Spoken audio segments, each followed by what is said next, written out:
Hello students, welcome back. Previously we were discussing on the secretory tissues in plants.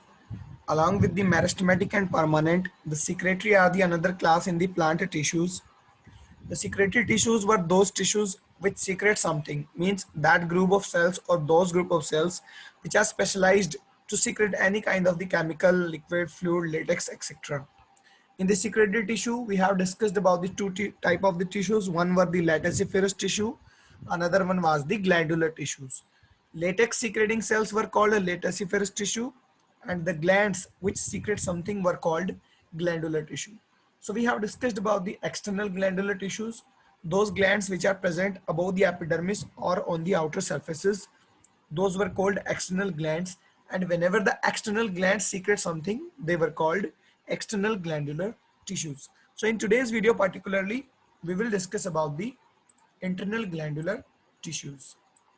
So glandular tissues are those tissues or the group of cells which are the glands, but particularly what type of the glands? The internal glands. When the internal glands secrete something, they are called the internal glandular tissues. So let's just discuss them in detail.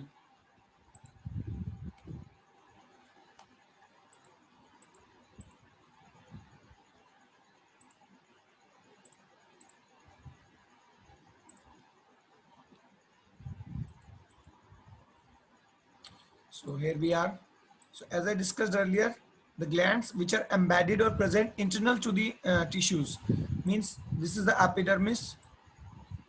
Those glands which are present internal to the epidermis, means beneath the epidermis, maybe in the cortex, like these are cells which secrete something and they are present in the cortex. So we are not able to see them out from the morphologically or outer appearance, because they are present inside the epidermis. From the outer side only the epidermis or the outer covering is visible. If they are present in the vascular bundles like xylem or phloem, then these glands will also be called internal glands. So whenever these glands will secrete something, means when the internal glands secrete something, they are called the internal glandular tissues. Particularly in the internal glandular tissues, there are the presence of the cavities. Suppose this is the cortex, this much is the cortex. We are having these cells.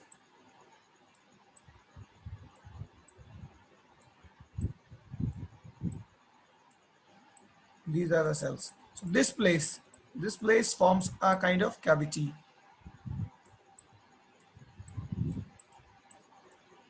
We are not having pen pad, so there's a writing issue. Doesn't matter. So we are having this cavity. So this cavity is generally formed due to the apart or the apartation of the cell walls of these cells.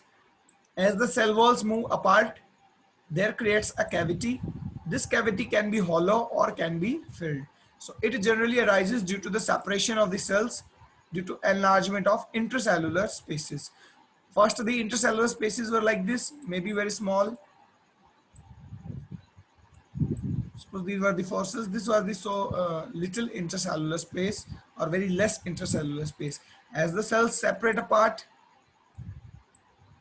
starts moving apart, the separation or the cavity in between them or the space between them enlarge and form a cavity. So thus the cavity is formed, and this cavity particularly is called caesogenous cavity. It's a very important term, that what are the caesogenous cavities. These cavities may be filled with the chemical or the thing that these cells are going to secrete. These glands going to secrete, maybe resins, gums, mucilage ducts, or the latex, or even the water. So these may be filled or these may be hollow. If they are hollow, they are surrounded by the special type of the cells which will secrete something. So this cavity will be the intercellular space for these cells, the specialized cells which are going to secrete something. In both cases, this cavity will be called caesogenous cavity.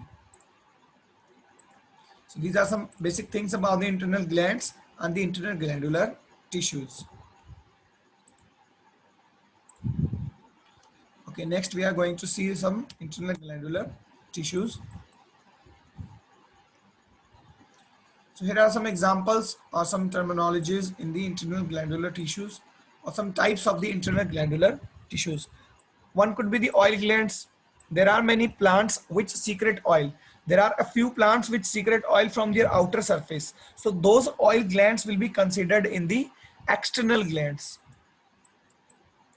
If the oil is secreted from the cells or the group of cells which are present outer to the epidermis or on the surface, then those oil glands will be called external glands. But we are talking about the internal glandular tissue. So whenever these oil glands, the oil secreting glands are simply the oil glands, whenever they are present beneath the epidermis or deep inside the cortex, vascular bundles or anything else, so beneath the epidermis, if the oil secreting glands or the oil cells are present, suppose these are the cells which are going to secrete the oil, then these oil glands will be called internal oil glands. Okay, the example is groundnut oil and the castor oil. See, the groundnut oil is also obtained from the groundnut, but from the cortical cells, means they are the oil producing cells are present below or beneath the epidermis, means in the internal tissues. Same like that, the castor oil. The castor oil is also obtained from the seed. In the seed, they are present in the internal tissues. The castor oil is very important medicinally. The castor is a medicinal plant. The oil of this castor plant seed is used in different medical purposes. So here are some examples of the families that are having the internal oil glands. One is the Rutaceae, another one are the Compositae. Compositae is the traditional name for the family Asteraceae.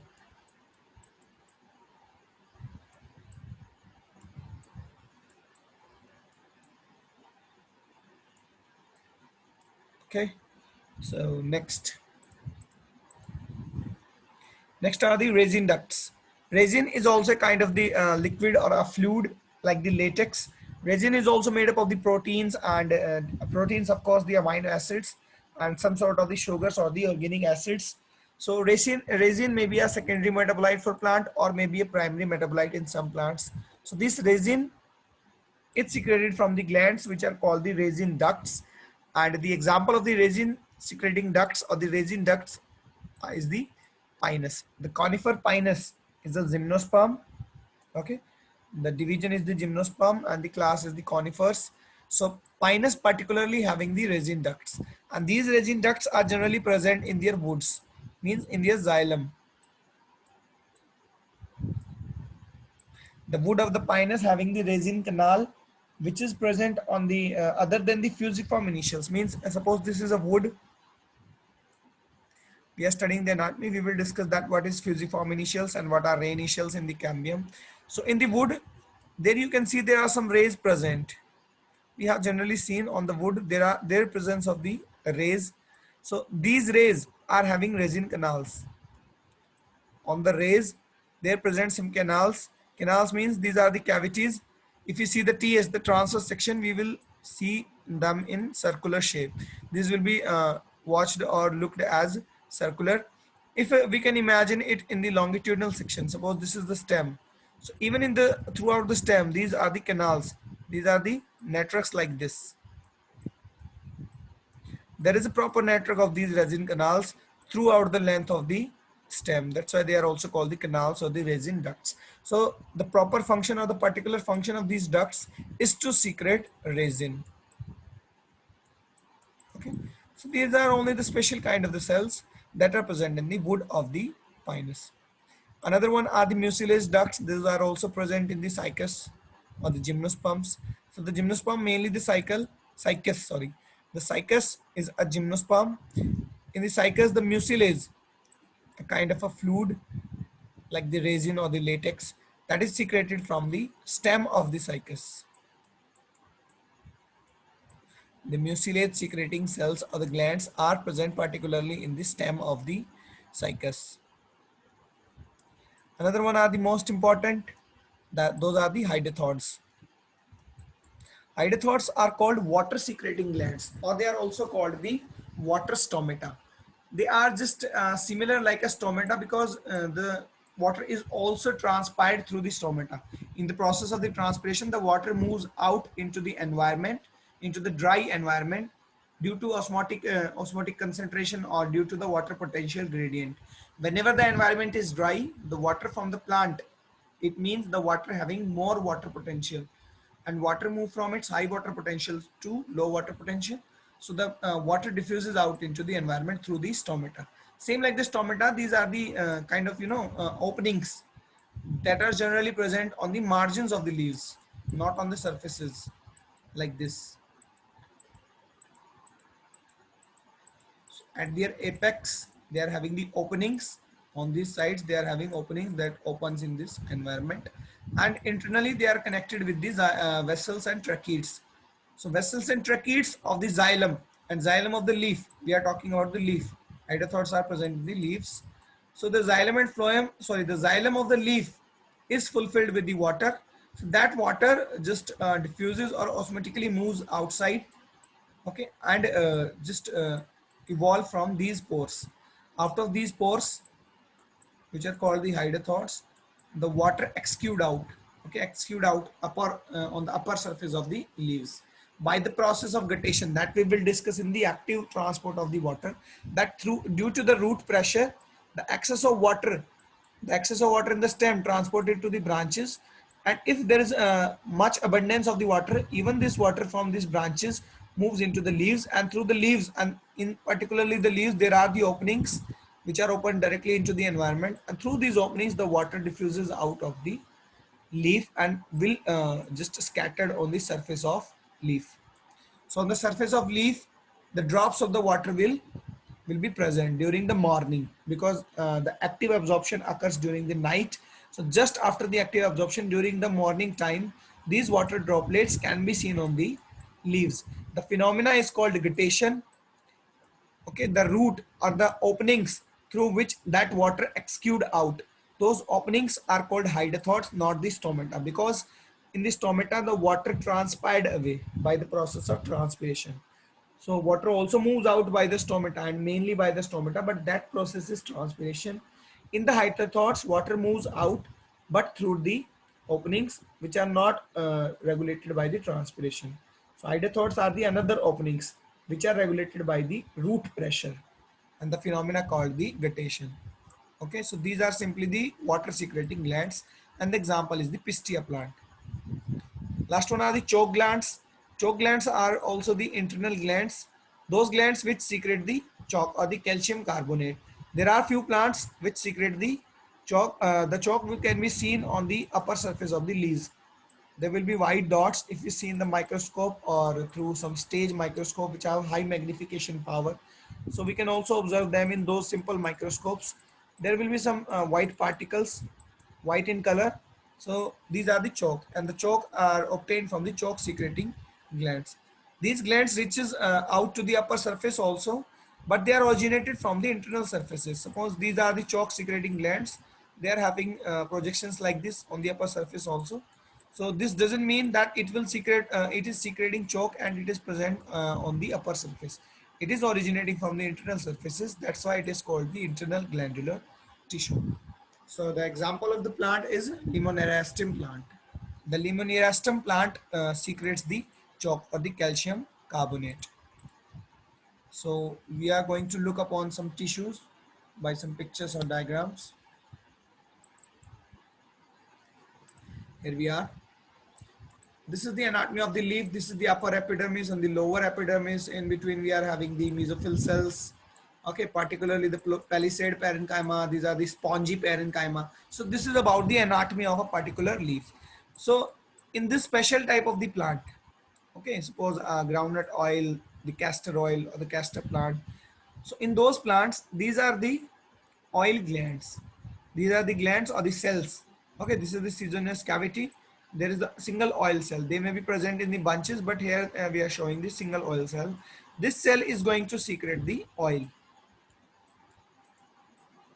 Okay, so it will be considered as internal glandular cell, and the group of such kind of the cells will be called internal glandular tissue.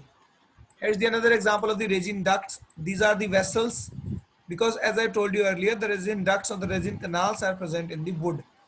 So wood is all xylem and xylem is all vessels. Along with the vessels, these are the resin ducts that are present in the in between the vessels or in between the wood. Okay, so these radiation ducts are generally present on the rays, not on the core compartment or the core wood. As I told you earlier, suppose this is a wood, it may also, these are having the annual rings. Okay, due to the seasonal activity of the cambium, they form the annual rings. And the rays, the rays are formed by the ray initials of the cambium. Whenever we are going to discuss the cambium, I will surely told you that there are ray initials and fusiform initials.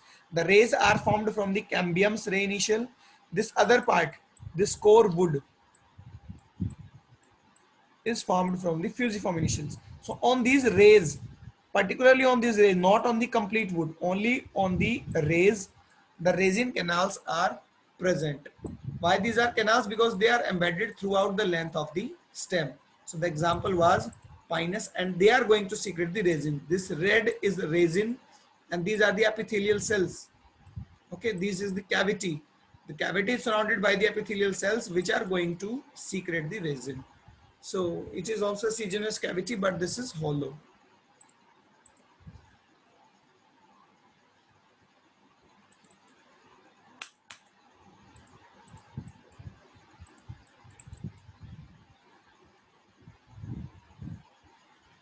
Here are some another glands. So these are the mucilage glands or the mucilage ducts that can be easily seen in the stem of the cycas. There may be epidermis, cortex, and different things. And along with that, the mucilage secreting glands that are present in the stem. These are the outer morphological appearance for the hydrothorax, that through the hydrothorax, such kind of the water droplets exude out or evolve out. Particularly, they can be seen in this view that at the margins, see, you can clearly see at the margins, the water droplets are coming out. So these are coming out through the hydrothorax, because the leaf anatomy is also observed from this surface. We all know that we can observe the leaf anatomy from this surface. Okay, this surface is very, very thin like this, like a paper.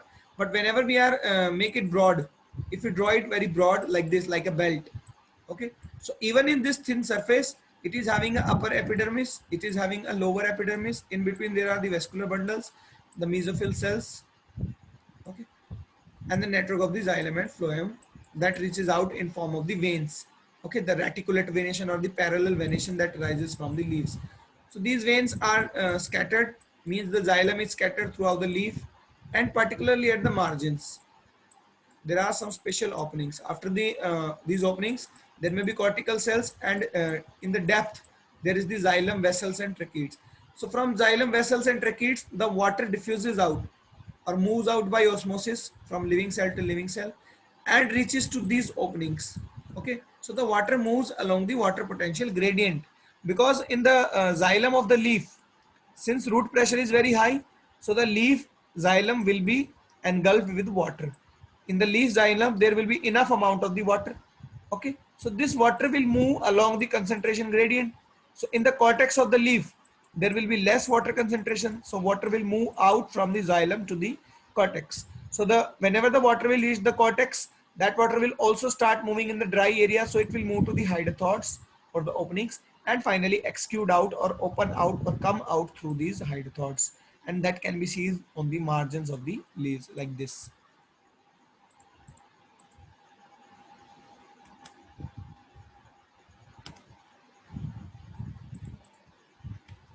I think this thing was clear to you. So finally, this is the vertical section of the hydrothorax. Okay, this is the upper epidermis. These are the cortical cells. These are the vascular bundles of the xylem, the components of the xylem, tracheids and vessels. So whenever they are water lodged, whenever there will be enough water in them, the water starts moving due to water potential gradient, means from their higher concentration, that is in the xylem or vessels or tracheids of the xylem, to the lower water potential. So the lower water potential, the cortex having lower than the xylem, and the hydrothorax opening. This is the opening of hydrothorax. Finally, through this opening, the water will move out. The H2O will move out. So from the higher concentration, water keep moving, because upper, as we go up in the series of the hydrothorax, the water potential is less. Finally, in the opening or the surrounding cells are also called guard cells. The surrounding cell of the hydathode opening is also called guard cells. So the guard cells that are present in the epidermis that are surrounding the hydathode pore, they are having very less water potential gradient. That's why the water move inside these guard cells. So it is about the hydathode. Next one is the chalk glands. Chalk glands are simply which secrete the chalk. So these are some chalk glands that is being shown. Okay, through the mesophyll cells, some sort of the chemical, particularly the chalk, start depositing into the cavities. This is a cavity. Okay, so this cavity is filled with the chalk. Finally, this cavity will be elaborated outside. Okay, through the epidermis. The chalk start forming here, the C1. So it keeps starting or keep moving in this cavity, and that is opened in the atmosphere or opened at the surface of the leaf, through which this chalk will be evolved out. So example of the chalk gland, as I have already discussed, hydathodes I have already discussed. So this is all about the internal glandular tissues. So that's all for today. Have a nice day.